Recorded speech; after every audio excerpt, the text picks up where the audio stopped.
My name is Jane Boroski. In 1988, when I was just 22 years old, I was attacked and stabbed 27 times and left for dead. I am a survivor. In the 1970s and 80s, women's bodies started to surface in the Connecticut River Valley between New Hampshire and Vermont. Is my case related to these cases? This is unknown. Why? Because all the cases still remain unsolved. Are all the cases related in the work of one serial killer? We don't know that either. But law enforcement did form a task force in the 80s to investigate all of them. I've joined forces with my co-host Amanda and Drew. Together, we are a voice for the voiceless.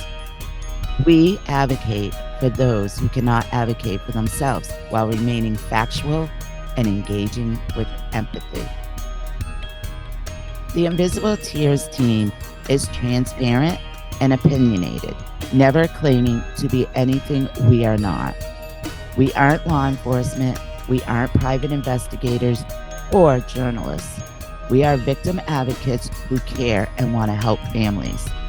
So make sure you subscribe to our podcast so you don't miss any episodes. You can find us on all platforms through our link tree in the show notes. There you can find our social media platforms, our YouTube, and our website with our merch. You can also find our Patreon there. So if you're interested in supporting and joining the Invisible Tears team, join our Patreon today. And as always, ratings and recommendations help our podcast in algorithms. So if you haven't shown us some love and given us a 5-star rating and review, please do so. We appreciate each and every one of you and your continued support. Hello, hello. This is episode 1 of season 6. So welcome to Invisible Tears. I'm glad that you guys are joining us today. We're going to do a little recap from our finale from last season. We talked a lot about victim exploitation. We talked a lot about what happened to me from other podcasts that kind of brought some things that happened to me over the break that we've had. So I'm just going to get into it. We ended last season with victim exploitation. I was very boisterous about what happened to me. How I felt about what happened to me with Jen Emel and Dark Valley. I very much feel like that I was exploited by them. It was for their own gain and agenda. I have never been paid a dime for the podcast. I mean, we've never made any money off this podcast. If anything, it's cost us money. But we don't care about that. What we started our podcast to help families and give families a platform to talk about their loved ones that are either missing or were murdered and their cases are unsolved. So Jen and Dark Valley approached me about doing a couple of projects. I felt like they were doing it for all the right reasons. And I eventually found out that it was for their own personal gain, unfortunately, especially Jen's personal gain. Now, one of the things that Jen did, which bothered me a lot, was she started throwing names out there of possible suspects or persons of interest. Now, I want to make it perfectly clear. These were not suspects or persons of interest in the eyes of law enforcement. These were her own opinions. And I think that was wrong for her to do because I guess you don't realize you bring someone's name up in a murder or attempted murder case with no physical evidence, without law enforcement calling them out as persons of interest or any of that. you can destroy someone's life very easily. And so I'm not going to say his name, but Jen brought up, it was at the end of her last season 2. It was at the end of her season 2 on Dark Valley, her last episode. She brought up a name that she felt was connected to myself and Linda Moore's case. Now, may I remind you again, this was a person of interest or a suspect that she brought up, not law enforcement. I'm not going to say his name, but I'll use the initials. His initials were LA. Now, he is no longer alive. He has since passed. But he also ran a construction company in the same town that I was attacked in. Since he has passed, his son has taken over that construction company. His name is L.A. Jr. Now, I have been asked by Jen if I knew that name. I did not. She wanted me to see pictures. I have not. Like I have said before, I'm not looking at pictures anymore. I have looked at over 100. Unless law enforcement brings me a photo lineup, I will not look at pictures anymore. So I did refuse that. A lot of people had did messages on Jen's podcast page wanting to know if I had seen the pictures. No, I have not. And I don't want to until, again, law enforcement brings me a lineup, photo lineup. So I did not know this name. I had not heard it before. But Jen threw the name out there, not initials. Jen threw the whole name out there. And she did bring her circumstantial evidence, no physical evidence, to law enforcement. I don't know what they have done with the information. They have not brought it to me. And I have pretty much I've heard names have been brought up over the years.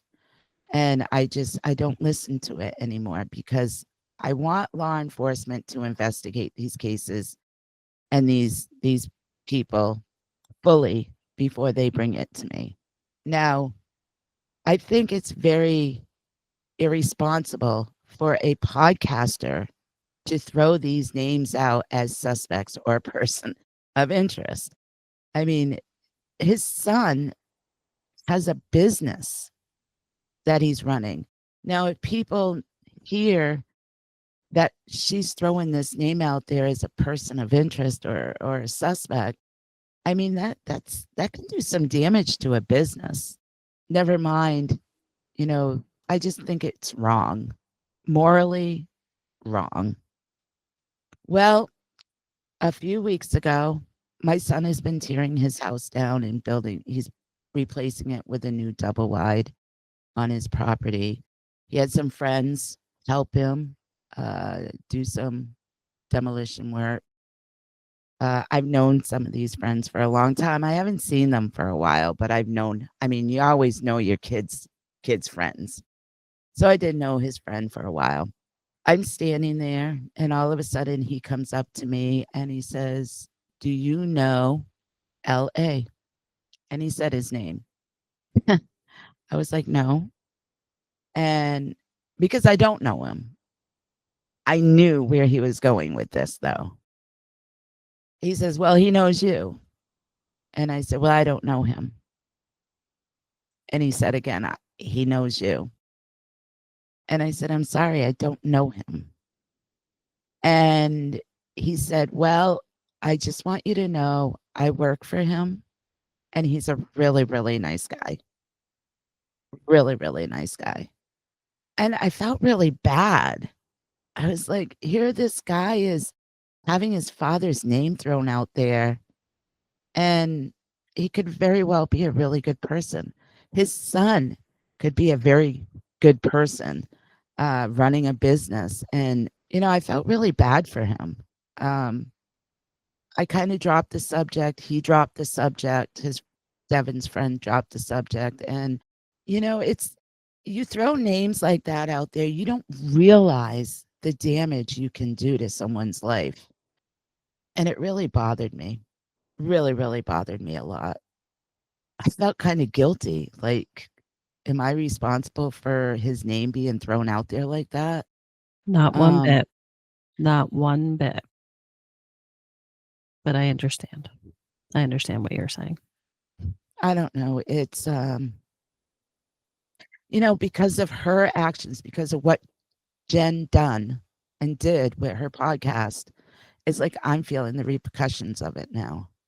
And that's not fair to me. I'm not Exactly. the one that threw that name out there. Nope. I am not the one that brought that name to attention. She is. And it's just wrong. We would never, ever, I don't think we've ever thrown anybody's name out there as possible suspects in any case, talking about any of the cases that we've talked about. Mm-mm. Um, No, the only time that we bring up suspect, it's because it's actually published like record, like in articles, and it's because like police have done this, police have done that. We don't. It, you. That's a very, very immoral place to start going. I mean, you can essentially. Who knows if this business is now receiving impact because of this? We can see how quickly people jump to conclusions. Look at the search warrant, right? That happened up yeah, in Newport. Every single person in every group that I saw jumped on that bandwagon. Oh, it's solved. We knew he did it. We knew he did it. We knew he did all of it. It's like, whoa, whoa, whoa. No, no, you don't know anything. Nothing is solved. We don't even know what they found. We don't know if no, they found anything. So pump the brakes. I cannot believe that in your personal life, you are now having impact from this action. And not only did you not do it, you asked her not to do it. I did. I asked her not to put his name out there, Yep. to bring it to law enforcement. Yep. And she did it anyways. I mean, we've gotten some persons of interest names sent to us that have never been mentioned within the Connecticut River Valley cases before. And some of the circumstantial evidence is very damaging. One suspect in particular, very damaging circumstantial evidence for a couple of the cases. We are not going to mention this person's name until the authorities do their due diligence, which they are currently doing, not only in New Hampshire but Massachusetts. We know this. We contacted authorities with this person's name, and we could easily put it out there. But if we're wrong, we're ruining somebody's lives and all their family members' lives, which is why we're not saying anything. But if the authorities come back with information, then hell yes, we are going to let everybody know everything, the circumstantial evidence, even how it came, was brought to our table and how we brought it to the authorities. Like, we want to be able to get that story out there, but we're not going to until we actually know an answer, because it could have damaging effects on, not only just that person, but their families as well. And the And investigation. Sorry. Yep. Amanda, I was just going to say that. I was just going to say that. That does hurt the integrity of the investigation. Mhm. Absolutely does. I have tried very hard to earn the trust of the law enforcement. That's why we know a lot of information about a lot of cases, but unless law enforcement brings it out, we're not going to bring that information out because one, morally, you should not. Two, like you said, it hurts the integrity of the case. So we just don't do that. And I think it's really irresponsible for another podcaster to do that. And I don't hear, I've listened to several podcasts, especially with true crime, and I've very rarely, I don't think I've ever heard of a podcaster throwing names out like she does, like Jen did with Dark Valley. Like it was one name after another name after another name. this suspect, that suspect, that suspect, that person of interest. Like, I've never heard another podcast throw names like that out there. They stick to the facts. They stick to, what law enforcement has shared, and that's it. They stick to the facts and the integrity of the cases. But I don't know, maybe it's just me. I've never heard another podcaster do that. And you're thinking. I was going to say, I'm trying to think of any others that regularly do that. And to be honest with you, you do bring up a good point. Pretty standardly, most of the time, if multiple suspect names are being like dropped here, there, whatever, with really only circumstantial or like opinionated information, most of the time there's an ulterior motive. And most of the time that would actually be clickbait.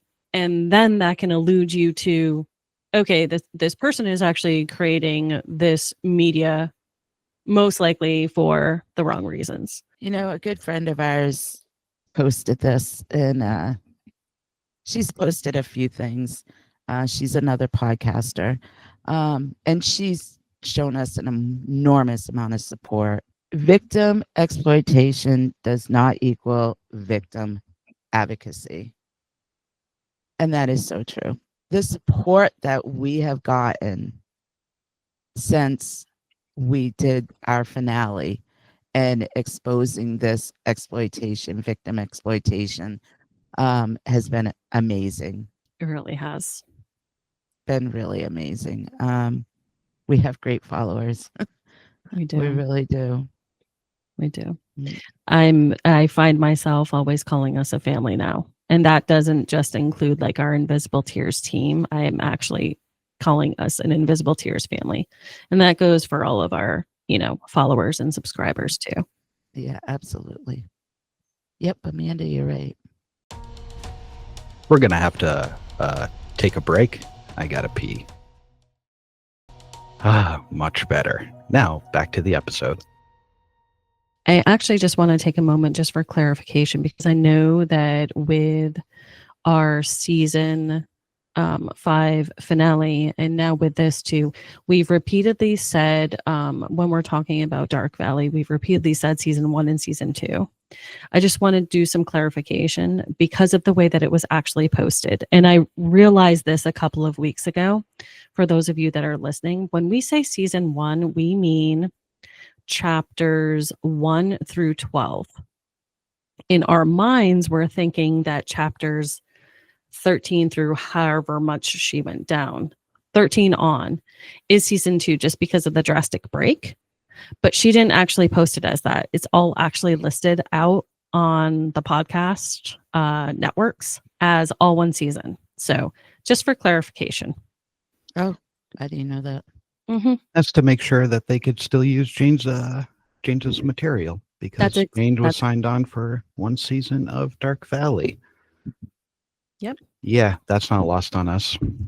We understand, because otherwise we would have been putting in a cease and desist to not use Jane's voice in season 2.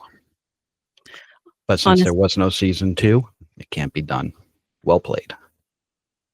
Well played, but I'm still curious and still looking into some other legal things, just as a heads up.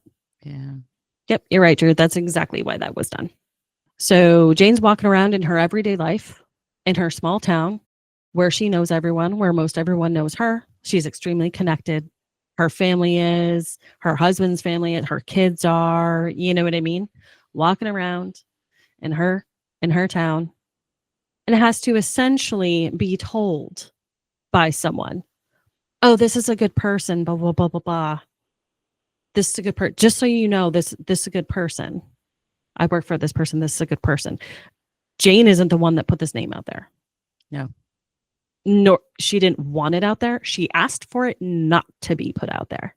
So you are, again, being personally impacted by the actions of a non-victim advocate. Yep. And Jane, how is it whenever you have to go up to Claremont, where the Mullen brother and all their family resides? What happens to you when you go up to that area? Uh, yeah, every time I go up there, I get little messages sent. Oh, you were in Claremont today, or I get yeah, little mysterious messages by fake accounts.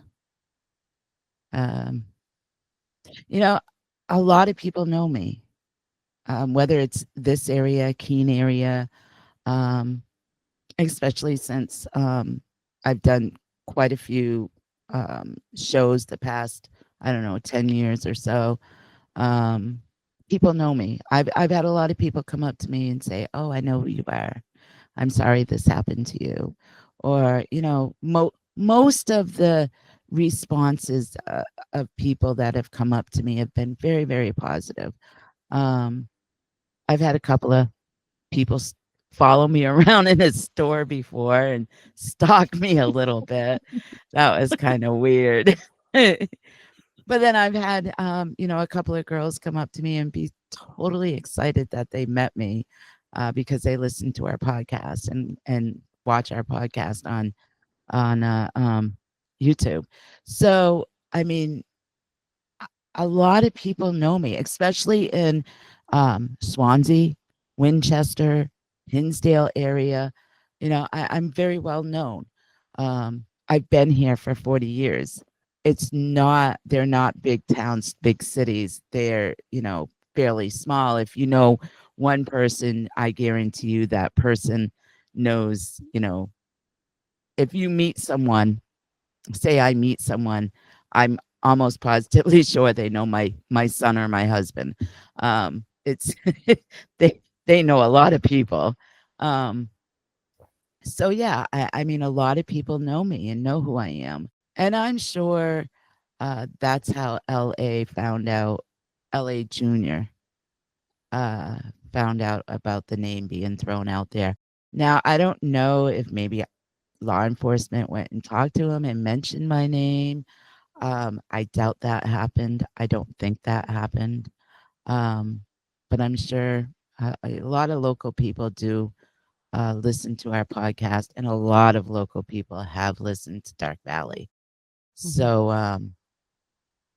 I'm sure he got wind of it somewhere, and I don't want him to feel like that it was from me. Right.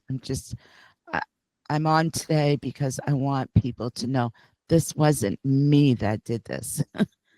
Yeah. um, this is Jenna Mel. And I hope other podcasts are listening to and know this is not the moral thing to do. You don't do that, especially with victims that are still alive. I mean, she very well could have put me in danger, you Yep. know? Yep. Say it was this LA senior and say he was still alive and he was like, oh my God, she knows it's me or she thinks it's me. That very well could have put my life in danger. Yep. So, you got to think before you act. Think before you act because it's just when you're podcasting, do it for the right reasons. Not for fame or fortune or anything like that. Do it for the right reasons. And just don't forget about the victims and the victims' families and Jesus, it's just you have no idea. I have gone through so much bullshit in the past 20 years. Um, I was a victim of a very violent crime and I'm a survivor. Um, but I have been through a lot of bullshit. And every time I trust somebody, I trust the wrong people. It's like I have a target on my forehead, like, oh, let's see what we can get out of her. Um, but I'm not letting that happen anymore. I'm gonna start calling people out and start calling people out for what they are and what they're doing. And if there's a podcaster out there doing the same thing, maybe this will change their minds to decide to do something different and do it the right way for the right reasons. Um, you know, I appreciate podcasters out there talking about true crime. I really do, especially if they're talking about unsolved missing or murdered cases, because you don't want these cases to be forgotten. So I do appreciate podcasters out there doing that. And I know a lot of families appreciate it too. But you got to do it for the right reasons and the right way. I hope we can change true crime a little bit so that they are doing true crime for the right reasons and morally right. Yeah, I think we've said a couple of times too over the course of the past couple of years that we do sort of see and feel a bit of a shift, right, in the true crime space, and where it's really not just solely based off of like consumption of like data and details and that sort of thing, but more victim centric, and compassionate and empathetic. And I do feel and see the shift a bit. I hope that we can help shift that even further, because I do think that it's an important piece. Like you said, Jane, it's important to talk about these cases to make sure that people know that these cases happened, that they're still unsolved, or these people are still missing. It's important to make sure and keep that information out there, put pressure on law enforcement to make sure that they're following all leads. But within that space too, there's something that can be said for true engaging with empathy and remembering that these are people, not just a newspaper clipping, not just a headline or a bullet point. These are people, and the impacts of what has happened to them impact families, impact communities, impact generations, and create trauma. And being respectful and sort of handling the cases and talking about the cases, handling it with like white gloves, with gentle gloves, is, I think, the best way to approach covering cases. Yeah. Victim focused. I can't stress that enough. And victim focused doesn't mean just telling the victim story. It means way more than that. It's showing that victim or the family respect and compassion, like you said. And, when you say certain things on a podcast, really think before you say it and say, how is this going to affect the survivor or the families? And I think that's really important. Really, really think about that before you say it, before you broadcast it on your podcast. I don't know. I get frustrated. I'm very, very frustrated that I allowed this to happen to me again. And I know you're saying it's not your fault and da da da da da. I allowed this to happen again. That's a fact. I jumped on the bandwagon. We should have done more research. If we started with them with a docuseries, I should have never went along with the podcast. I should have never. I should have seen the red flags. They were all over the place, and I should have seen it. But the only thing I can do is share my story, and hopefully a lot of people hear it, and a lot of podcasters hear my story and say, I don't want to be that kind of a podcaster. I want to be better than that. And I want to be victim focused and survivor focused. And I want to tell the stories the right way for the right reasons. That's what I hope that comes out of this episode if other podcasters are listening. Yeah, I think naturally through this process that we've been through too, we are starting to recognize and actually see the podcasters that are so seamlessly like have the same mentality as us. And we're like, almost like, oh, yes, those are our people. But we see it based off of their actions, what they show up with, in how they cover cases. So there are some good ones out there. There are a lot of good ones out there. I don't know. We probably should do some shout outs in our notes, the good ones that have been really that stood behind us and stood with us, Oh, yeah. and showed us some love. Mhm. I want to throw another thing out there too. Is if you're wondering, have I heard from Jenna Mel? No, I have not heard from her. I have not heard from her ever since she sold Dark Valley to Audio Chuck. She told me she sold it to them. She told me season 2 was out. She has not even contacted me to see how I felt if I liked season 2. Now, I'm going to assume I've not listened to season 2. I refuse to give her that click or that download. But I'm going to assume she heard our season finale and she still hasn't contacted me. No little messages, no emails, no texts, no phone calls, no anything. I have not heard from Jen Amel. Now, you would think she would be, we were such good friends and she cared so much about me. You would think that she would have contacted me and said, "Hey, Jane, how's it going? How you doing?" Nothing. I have gotten 0 from her. That speaks volumes. That tells me that she used me, she exploited me for her own financial gain, and didn't give a shit about me. That speaks volumes right there. Yes. Yeah. I think I remember Drew saying right after we launched the season finale, I remember you saying, Drew, that you were like, well, we'll see. We'll see what she Either says. she's gonna reach out and try to smooth it over, try to clarify, try to explain from their point of view why it was done, how everything unfolded. Just try to make sure that no, we weren't trying to exploit you. This is what we were trying to do. Or not going to hear anything, plead ignorance.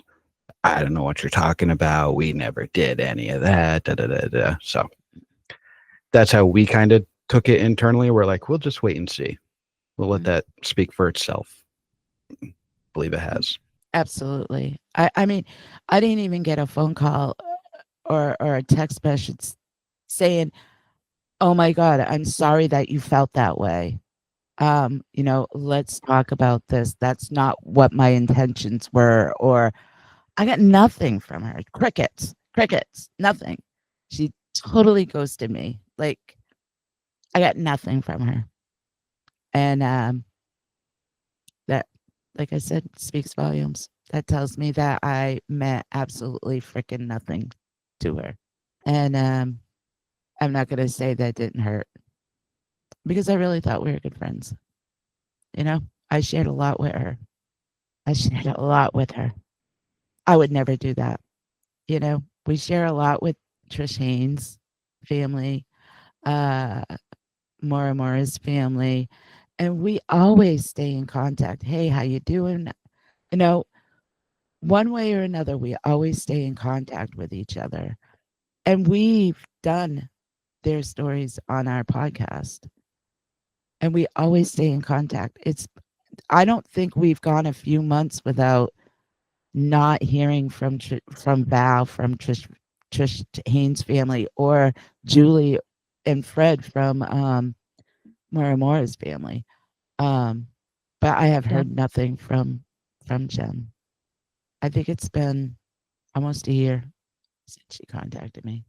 It's been a long time. Crickets. Nothing. Here's where I wish I had a soundboard for the crickets. Maybe I'll add that in there. Yeah. I don't know. I don't know how somebody can do that. But it will not happen again. I won't allow it to happen again. I trust 2 people in my life, and that is, I'm sitting here looking at them on my screen right now, and that is Amanda and Drew. They always had my back. always will. And I love them and I trust them, and they absolutely have my best interest. They absolutely have me and my well-being in their best interest. So, and I'm thankful for them, and I love you guys, and We love you too. thank you for listening to Invisible Tears. Until next time.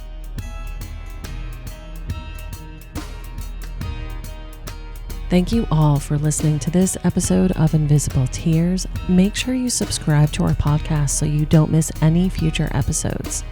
You can find us on all platforms through our link tree in the show notes.